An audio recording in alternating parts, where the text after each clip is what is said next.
Traders long oil may boast about how spectacularly crude prices have snapped back from recent lows after this week's easing of Omicron concerns.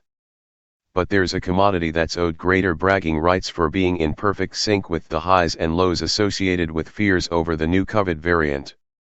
And that's cocoa, the confection and beverage material that has a 100% correlation rate with Omicron headlines.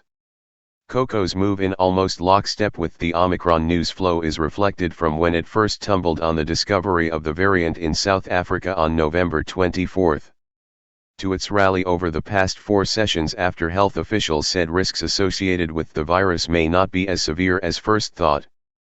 There's good reason for cocoa to have tracked the newest COVID strain so closely. The commodity is the chief ingredient for chocolates, ice cream, baked goods and cocoa powder. These are luxury and festive products that typically see high demand during good economic times, and weak consumer appetite when things aren't going so well. Cocoa fell almost 20% in March 2020 during the first global COVID-19 outbreak. But it managed to squeeze in a gain of 2.5% by the end of last year on the back of the global economic recovery from the pandemic. A telling track of Omicron. Likewise, cocoa's track of Omicron is just as telling.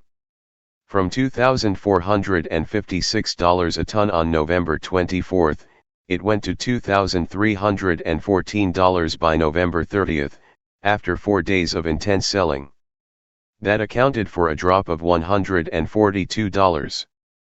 From the November 30 settlement of $2,314 on December 1, it had reached $2,464 at the time of writing.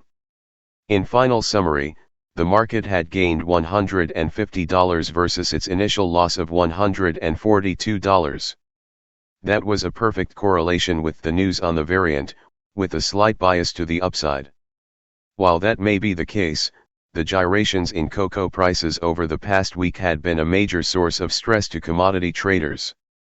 Cocoa's wild price swings continue with momentum-driven traders feeling the pain, Ole Hansen, head of commodity strategy at Denmark's Saxo Bank, said in a tweet on Monday. The 9% Omicron-driven slump in the week to November 30 triggered the second biggest week of selling, 26.9k lots, in 10 years, Hansen added. Since then, the price has recovered, with short covering a major factor. Jack Scoville, chief crop analyst at Chicago's Price Futures Group brokerage, concurred with that view. New York and London closed higher on Friday but lower for the week. The down move showed signs of exhaustion late last week.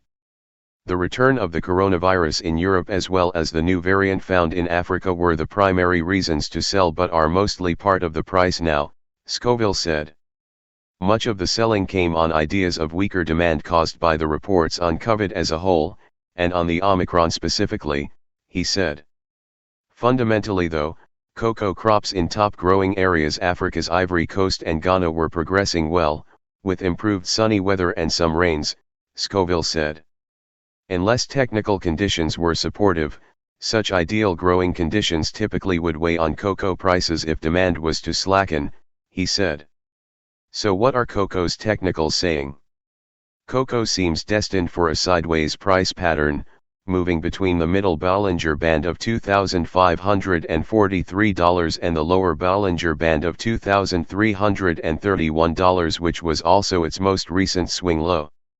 Retrospectively, cocoa staged a strong recovery from a July 2021 low of $2,229 to an October 2021 high of $2,770, but failed to hold the upward trajectory thereafter, succumbing to bearish pressures that tested $2,331 in November.